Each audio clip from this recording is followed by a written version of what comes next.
ಶ್ರೀ ಮಾತೆ ವಾರಾಹಿ ದೇವಿಯವರಿಗೆ ನಮಸ್ಕಾರಗಳು. ಇವತ್ತು ವಟ ಸಾವಿತ್ರಿ ವ್ರತ.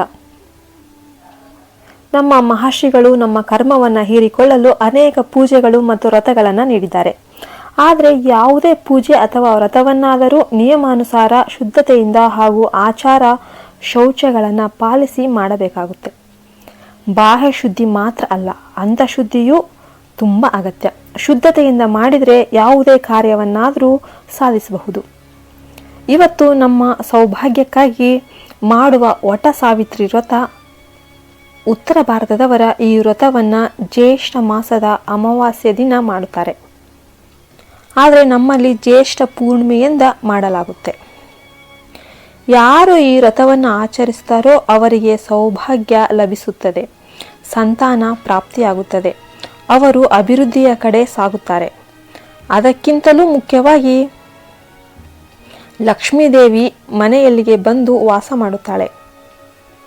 ಇದಂತೂ 100% ಸತ್ಯ.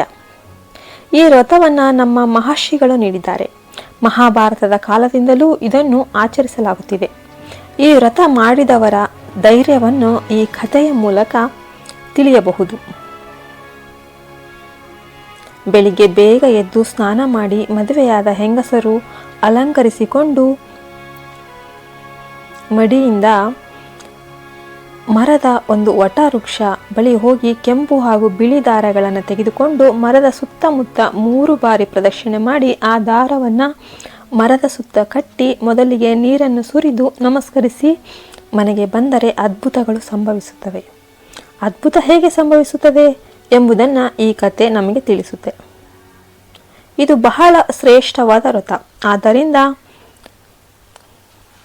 ಪುರೋಹಿತರನ್ನು ಕರೆದು ಅವರ ಮೂಲಕ ಮಾಡಿಸಬೇಕು. ಹಾಗಾದರೆ ಯಾವುದೇ ತಪ್ಪು ಆಗದೆ ಅತ್ಯುತ್ತಮವಾಗಿ ಈ ವ್ರತವನ್ನು ಆಚರಿಸಬಹುದು.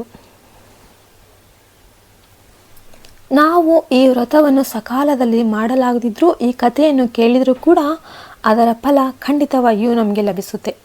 ಸಾವಿತ್ರಿ ವ್ರತವು ಪತಿ ಪತ್ನಿಯ ನಡುವಿನ ಬಾಂಧವ್ಯವನ್ನು ಗಟ್ಟಿಗೊಳಿಸುತ್ತೆ. ಇದು ಅತ್ಯಂತ ಪವಿತ್ರ ವ್ರತ. ಭಕ್ತಿ, ನಂಬಿಕೆ, ಧೈರ್ಯವಿರುವ ಹೆಣ್ಣು ಯಾವುದೇ ಕಷ್ಟವನ್ನಾದರೂ ಗೆಲ್ಲಬಲ್ಲಳು ಎಂಬುದನ್ನು ಈ ವ್ರತವು ಸಾರುತ್ತದೆ. ಸಂಕಲ್ಪ ಬಲ ಮತ್ತು ಧರ್ಮಬದ್ಧ ಜೀವನವು ಮನುಷ್ಯನನ್ನು ಹೇಗೆ ರಕ್ಷಿಸುತ್ತದೆ ಎಂಬುದನ್ನು ತೋರಿಸುತ್ತೆ. ಸ್ತ್ರೀ ಶಕ್ತಿ ಅಂದರೆ ಕೇವಲ ಸಹನೆ ಅಲ್ಲ, ಅಗತ್ಯವಿದ್ದರೆ ಧರ್ಮವನ್ನು ಕಾಪಾಡಬಲ್ಲ ಯೋಧಿಯಾಗಬಹುದು ಎಂಬುದನ್ನು ಈ ವ್ರತ ನಮಗೆ ತಿಳಿಸುತ್ತೆ. ಪರಿಸರ ಸಂರಕ್ಷಣೆಯ ದೃಷ್ಟಿಯಿಂದಲೂ ವಟ ವೃಕ್ಷವನ್ನು ಪೂಜಿಸುವ ಮೂಲಕ ಪ್ರಕೃತಿಯತ್ತ ಪ್ರೀತಿ ಎಂಬ ಭಾವನೆಯನ್ನು ನಾವು ಅರ್ಥ ಮಾಡಿಕೊಳ್ಳಬಹುದು. ನಂಬಿಕೆ, ಧೈರ್ಯ, ಪ್ರೀತಿ ಈ 3 ಜೀವನದ ಆಧಾರಗಳು.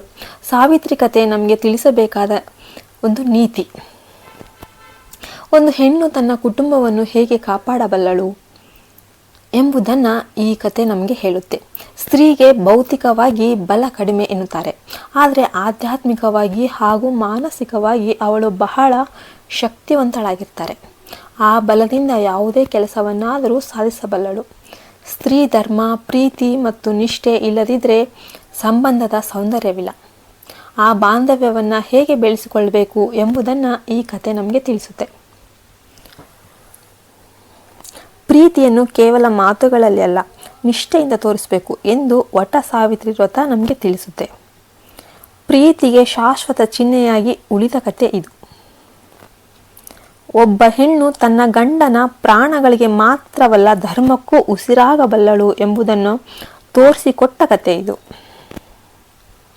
ಸಾವಿತ್ರಿ ಕೇವಲ ಗಂಡನ ಪ್ರಾಣವನ್ನು ಉಳಿಸಿದವಳಲ್ಲ, ಆಕೆಯ ಜ್ಞಾನ, ಸಂಸ್ಕಾರ, ಧರ್ಮ ಇವೆಲ್ಲವನ್ನೂ ಈ ಕತೆ ನಮಗೆ ತಿಳಿಸುತ್ತೆ.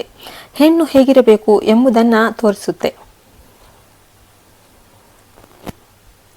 ಯಮಧರ್ಮರಾಜನೊಂದಿಗೆ ತಾತ್ವಿಕವಾಗಿ, ನ್ಯಾಯವಾಗಿ ಮಾತನಾಡಿದರೆ ಅವಳ ಬುದ್ಧಿವಂತಿಕೆಯ ಪ್ರತಿಬಿಂಬ. ಮದುವೆ ಅಂದರೆ ಕೇವಲ ಒಂದು ಒಪ್ಪಂದವಲ್ಲ, ಅದು ದಿವ್ಯ ಬಾಂಧವ್ಯ. ನಿಷ್ಠೆ ಇಲ್ಲದಿದ್ದರೆ ಸಂಬಂಧ ಉಳಿಯೋದಿಲ್ಲ ಎಂಬುದನ್ನು ಈ ವ್ರತ ನೆನಪಿಗೆ ಮಾಡುತ್ತೆ. ಈ ವ್ರತವು ಕೇವಲ ಹೆಣ್ಣಿಗೆ ಮಾತ್ರವಲ್ಲ, ಗಂಡನಿಗೂ ತಿಳುವಳಿಕೆಯನ್ನು ನೀಡುತ್ತೆ. ಪ್ರೀತಿಗಾಗಿ ಹೋರಾಡಿದ ಹೆಣ್ಣಿನ ಗೌರವಕ್ಕೆ ಚಿಹ್ನೆಯಾದ ಕಥೆ ಇದು. ಇಂದಿನ ಪೀಳಿಗೆಗೆ ಶಕ್ತಿ, ನೀತಿ ನೀಡುವ ಸಂಸ್ಕೃತಿ ಇವತ್ತು ನಾವು ಏನೂ ಮಾಡಲಾಗದಿದ್ದರೂ ಕನಿಷ್ಠ ಈ ಕಥೆಯನ್ನು ಕೇಳೋಣ. ಈ ಕಥೆ ನಮ್ಮ ಬದುಕನ್ನು ಹೇಗೆ ಬದಲಾಯಿಸಬೇಕು ಎಂಬುದನ್ನು ತಿಳಿಸುತ್ತೆ. ಹುಡುಗರು ಹುಡುಗಿಯರು ಇಬ್ಬರೂ ಈ ಧರ್ಮಬದ್ಧ ಜೀವನವನ್ನು ಅನುಸರಿಸಬೇಕು. ಒಂದು ಬಾಂಧವ್ಯ ಶಾಶ್ವತವಾಗಿರಬೇಕೆಂದರೆ ಇಬ್ಬರೂ ಸಹ ಇದಕ್ಕೆ ಮೌಲ್ಯ ನೀಡಬೇಕು. ಇವತ್ತು ನೀವು ಒಬ್ಬರು ಸಾವಿತ್ರಿಯಂತೆ ಆಯ್ಕೆಯಾದರೆ ನಾಳೆ ಸಾವಿರಾರು ಸಾವಿತ್ರಿಯರು ಹುಟ್ಟಬಹುದು. ಇವತ್ತಿನ ಮಕ್ಕಳಿಗೆ ಈ ಕಥೆಯನ್ನು ಹೇಳೋಣ. ನಾವೆಲ್ಲರೂ ಆ ಮಕ್ಕಳಿಗೆ ಈ ಕಥೆಯನ್ನು ತಿಳಿಸಬೇಕಾಗಿದೆ. ಇದು ಕೇವಲ ಪೌರಾಣಿಕ ಕಥೆಯಲ್ಲ, ನಂಬಿಕೆಯಿಂದ ಮಾಡಿದರೆ ಪ್ರಭಾವಶಾಲಿಯಾದಂತಹ ಶಕ್ತಿಯ ಚಿಹ್ನೆ. ಸಾವಿತ್ರಿಯ ಕಥೆಯ ಮೂಲಕ ಸ್ತ್ರೀಯ ಶಕ್ತಿ, ಧೈರ್ಯ ಮತ್ತು ನಿಷ್ಠೆಯ ಮಹತ್ವವನ್ನು ತಿಳಿದುಕೊಳ್ಳಬೇಕು. ಮನೆ, ಕುಟುಂಬ, ಸಮಾಜ, ಧರ್ಮ ಎಲ್ಲವನ್ನೂ ಕಾಪಾಡಬಲ್ಲ ಶಕ್ತಿಯ ಹೆಸರು ಸಾವಿತ್ರಿ. ವಟ ಸಾವಿತ್ರಿ ವ್ರತವನ್ನು ಆಚರಿಸುವ ಮೂಲಕ ನಾವು ವಟ ವೃಕ್ಷದಂತೆ ಬಲಿಷ್ಠವಾಗಿ ಧೈರ್ಯದಿಂದ ತಾಳ್ಮೆಯಿಂದ ಬದುಕಬೇಕು ಎಂಬ ಸಂದೇಶವನ್ನು ಇದು ನಮಗೆ ನೀಡುತ್ತೆ. ಈ ವ್ರತದ ಪ್ರತೀಕವಾದ ವಟವೃಕ್ಷವೇ ಶಕ್ತಿಯ, ಸ್ಥೈರ್ಯದ, ಶಾಶ್ವತೆಯ ಸಂಕೇತ. ಅಂಥ ವೃಕ್ಷದ ಸುತ್ತಮುತ್ತ ತಿರುಗುವುದು ಕೇವಲ ಆಚರಣೆ ಅಲ್ಲ, ಅದು ನಾವು ಕೂಡ ಬದಲಾವಣೆಗೆ ಸಿದ್ಧರಾಗಬೇಕೆಂಬ ಸಂಕೇತ.